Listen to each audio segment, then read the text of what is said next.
Alright, man, so I was not planning on recording today, but out of nowhere, Marilyn Manson has dropped another single, and I've been keeping up with everything, so this came out of nowhere for me. I don't know if I just didn't see a post about it, but this just came out of nowhere, man. And I was really caught off guard because it looks like we got the official album art. I absolutely love it. I love his paintings, I love his art, and it looks like the album is going to be called One Assassination Under God, which is a crazy title, and everyone knows the election's coming up and politics are insane right now, so this is a crazy time to have an album called that, especially for Marilyn Manson. So hopefully he can cause a massive stir up in the media or something like he did back in the 90s. That would be awesome. I've heard from a lot of people that the world kind of feels like it did in the 90s politically right now. Honestly, probably way worse. But yeah, insane album art, insane title for this album. I love the font used. It's very Hollywood colors as well, and it says down there chapter 1. I don't know what that means. I'm very intrigued by that. I don't think we have a track list yet. Let me look it up because I really want to know so bad how many songs are on here. Ooh, okay, so it's going to be 9 songs, but it's only chapter 1, so that's very interesting.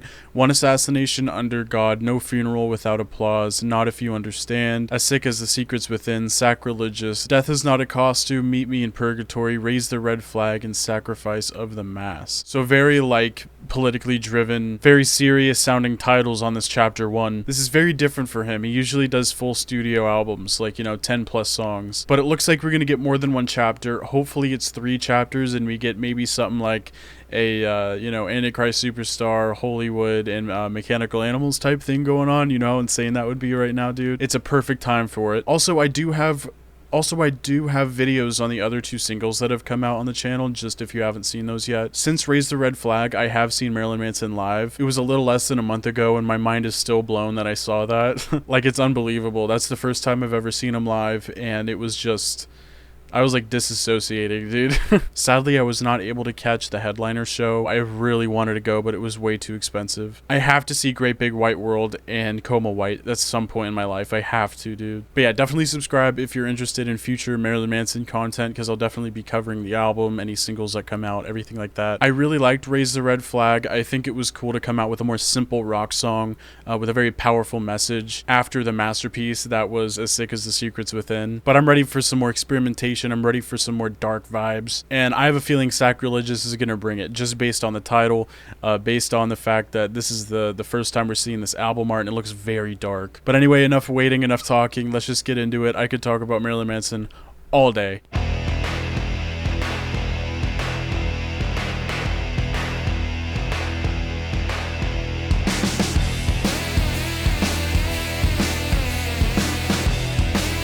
What? I'm feeling sacrilegious, put your arms around me. I'll stab you in the back. You'll never see a skeleton Christ. I'll be the one in Bible black.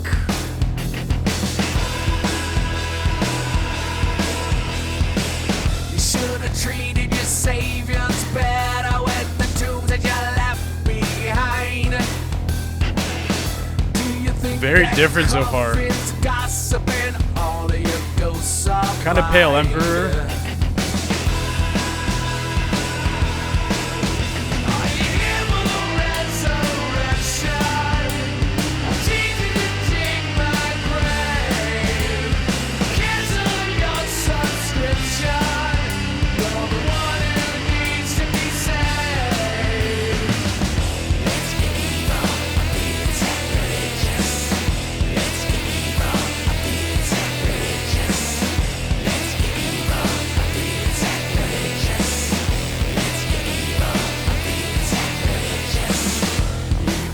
To the top of my horns, but make sure that you don't look down.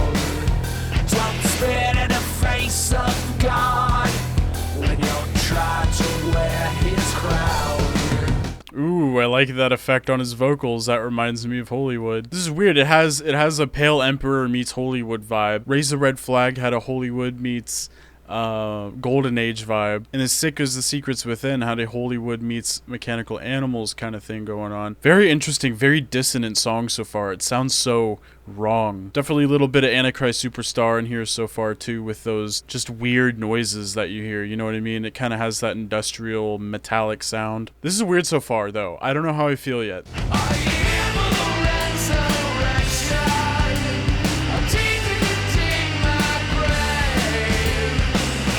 That reminds me of Ozzy.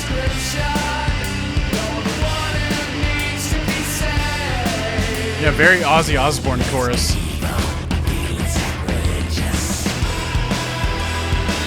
I like this part a lot.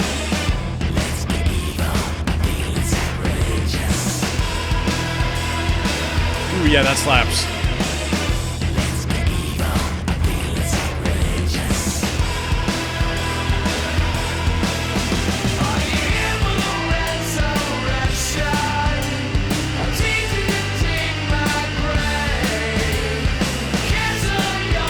Very Pale Emperor.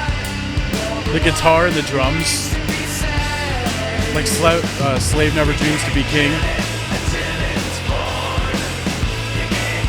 Devil Beneath My Feet.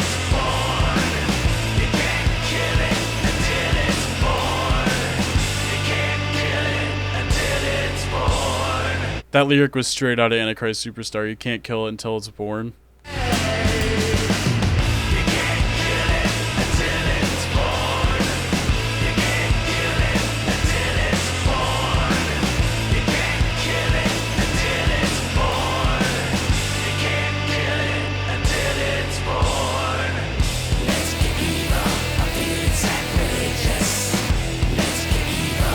So different. It's definitely groovy.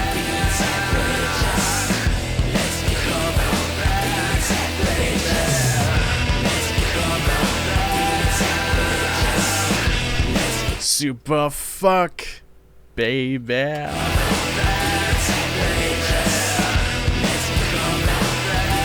Woo!